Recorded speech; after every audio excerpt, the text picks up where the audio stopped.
and Emmett used to date, but then they broke up. And then me and Emmett got back together, and then we broke up, and now they're back together. And because Emmett and I have a child, we decided to work things out so that all of our kids can grow up together. How many kids are there? Between all of us, or? I have a son, they have a son, and he has 2 other children with 2 different women. Oh, She needs to know all that. what is this? Some black ghetto Brady bunch?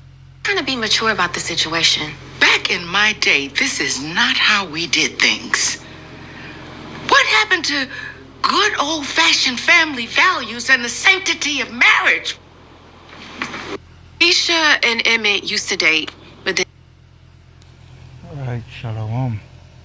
First and foremost, I want to give all praises to Yahweh, Bahashim, Yahweh Shai, Bahashim, Bakakodash, and double honors unto the apostles and elders of Great Millstone. Peace and salutations unto the 144,000. And shalom unto the brothers and sisters out there. This lesson, well, I haven't given it a title yet, but by now you're seeing it, right? And it's funny how it's basically going in reverse right now, right? That's why I want to start off here in this scripture and expound further, right? This is Ezekiel 9:4. It says, "And the Lord said unto him, Go through the midst of the city, through the midst of Jerusalem, and set up mark upon the foreheads of the men that sigh and that cry, for all the abominations that be done in the midst thereof." And to the others he said in mine hearing, Go ye after him through the city, and smite. Let not your eyes spare, neither have ye pity. Slay utterly old and young, both maids, right, young women, and little children, and women, but come not near any man upon whom is the mark. And the beginning at my sanctuary, then they began at the ancient men which were before the house. Right? Now, the point that I want to draw from this, right, is mainly in verse 6, where it says, slay utterly old and young. Right? And something that we always make mention is that in this precept, it literally says old and then young for a reason, right? Because in this case, the young people, they're not at fault here, but the grandmother is, right? The older woman is, right? Because here it is in the video, they come to a conclusion, that they will, live together, settle together, so the kids could grow up, they come to a mature understanding, as the lady in the middle said,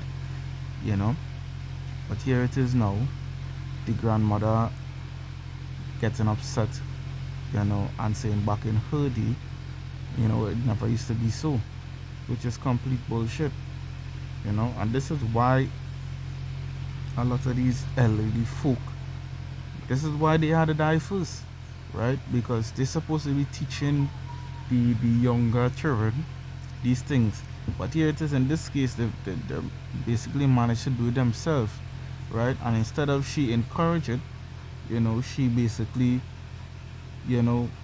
trying to mess it up by saying if this is some Brady Bunch shit, and back in her day it wasn't like that, and which is a bunch of nonsense, because the scriptures even mention how the older woman's supposed to teach the younger, right? So this is Titus 2:1, right? The subtitle says duties of the older and younger, right? So verse 1 says, but speak thou the things which become sound doctrine, that the aged men be sober, grave, temperate, sound in faith, in charity, in patience, right? Verse 3 says, which is the point, said the aged woman likewise that they be in behavior as becometh holiness, not false accusers, not given to much wine, teachers of good things. Right? Now if you're really taking the grandmother, right? Let's see here.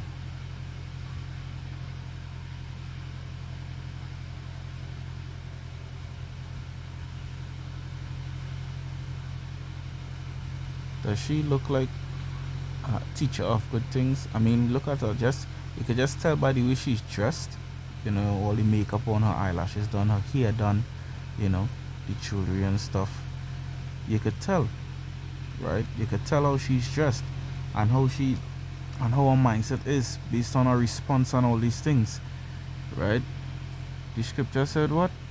The aged woman, likewise, that they be in behavior as becometh holiness, not false accuser, not given to much wine, teachers of good things.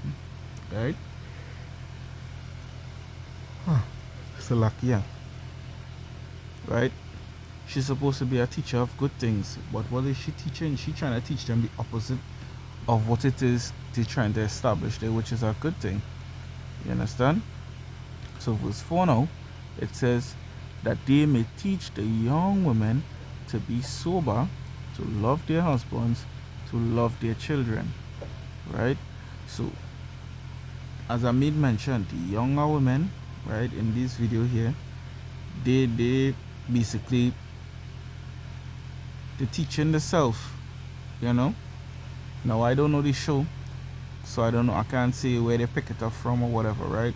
But they learned about it, and you know, and they're giving it a shot, right? And we brothers, in the truth, we all know once a woman mature enough, you know, to come to that, like the man then had to like bring it to them, you know. Once a woman, both of them came to the understanding that, hey, you know, it will be better this way for us and for our children, right? You could actually see something good happening there, because it's the woman, you know, she basically already set her mind, you know, to live like this. You understand? And a man basically programmed to live like that already, right?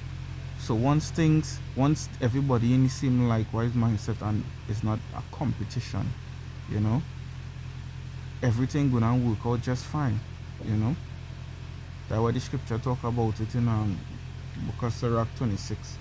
I actually have that scripture on deck, not that specific one, but a chapter, right? But up in the chapter, it speak about, you know, a woman jealous of another woman, right? It will never end well. Once they throw that jealousy out the window, they're good, right? They could function together, right? But here it is, grandma now. She talking about back in her day. Back in your day was when? Back in your day was when? Because in a way you could be talking that madness, you know, and they doing the right thing, and back in your day, and going back even further, this was actually accepted, right? We're in the western side of the world here, where everything is, you know, backwards, you know, teaching Jake, you know, that the woman above the man and all of this nonsense, you know. So this is the reality of it all today. That is why the Lord say he was slay utterly old and young, right? So let's go down to verse 5. It says, to be discreet, chaste, keepers at home, good, obedient to their husbands, that the word of the Most High be not blasphemed, right? So she's supposed to be teaching them to be discreet, you know, keep us at home, obedient to the husband, right? And we know obedience to the husband is something far from what is in her mouth to say, you know, because she would tell them, hey, this is a good thing you're all doing, you know, make sure and raise your kids well, you know.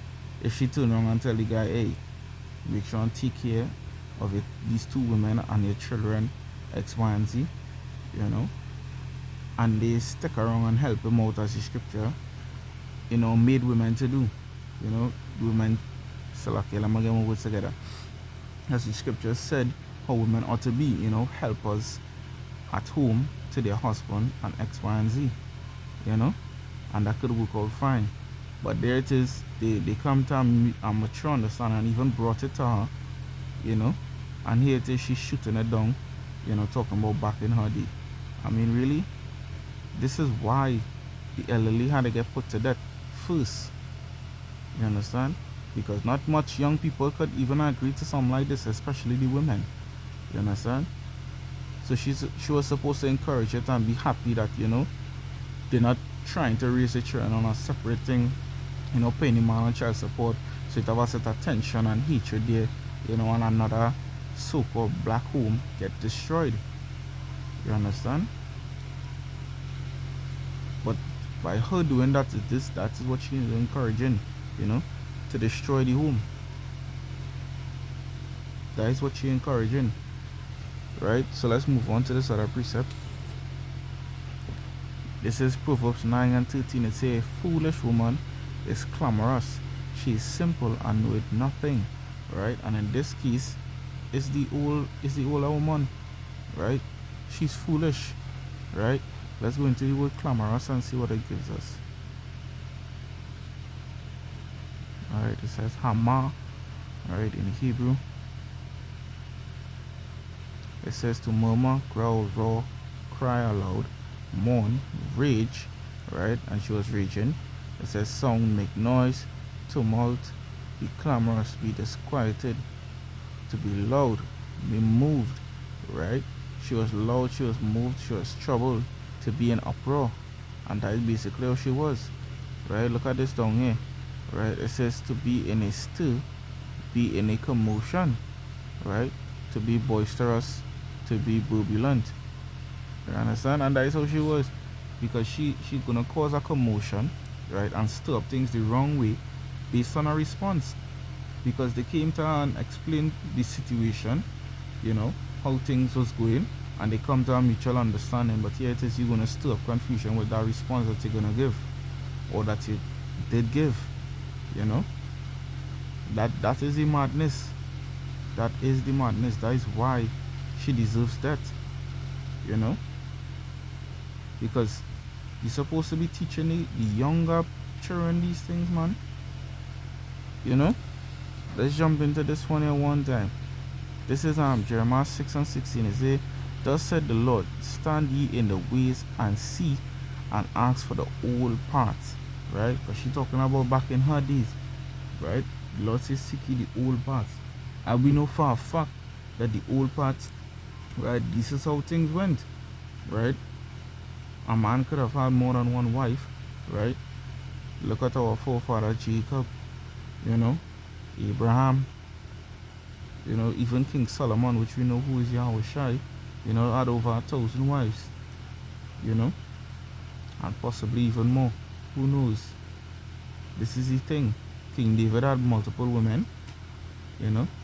All these men before us, right, our forefathers, right, and many more, they had multiple wives, and their wives were submissive, they were humble, they were understanding, right?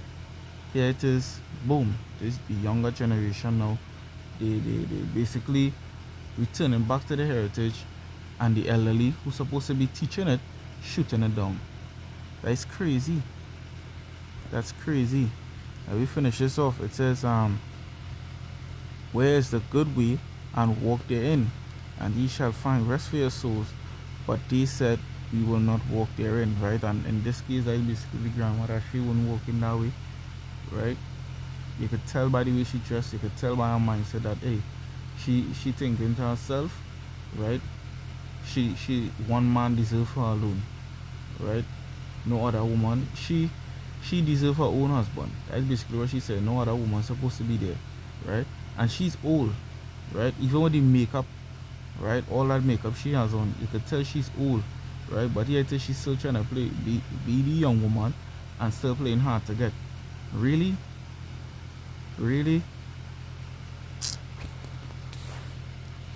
This is the book of Sirach, chapter 26 and 22, right? It says, an harlot shall be accounted as spittle, but a married woman is a tower against death to her husband, right? So a harlot, right? You can basically say grandma is the harlot in this case here, right? But as I said, I don't know the show, right? So we'll just fly over that part, right?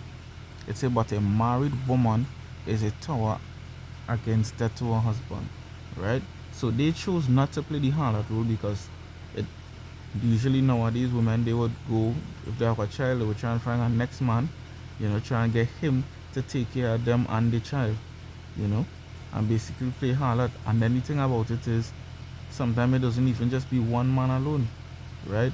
They will have other men in the mix because they want to get as much money as they could, to help take care of themselves and the child because they don't want to work as hard or they don't want to work at all, you know. And that's the thing. But they choose to stay with their husband, right? So in this case, we know sex is marriage. So they choose to stay with their husband, right, and raise the children together. And what Granny doing? Shooting it down, right? I'll just jump down to verse 24. It say, an honest woman content with shame, but an Salakia. A dishonest woman content with shame, but an honest woman will reference her husband, right? And in this case, they were honest, right? They were honest to bring forth, and not just talking about like how they bring it forth to their grandmother, right? But basically towards each other, right? Because obviously they know about what's going on, right? He has two children with two other women. She have a child with him, and the other girl have a child with him, you know. So of course they did some talking and they were mature about it, right?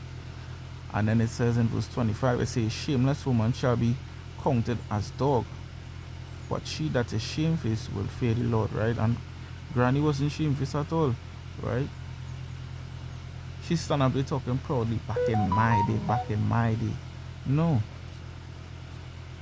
Back in your day, it was not so at all. That's nonsense, right? Let me see here.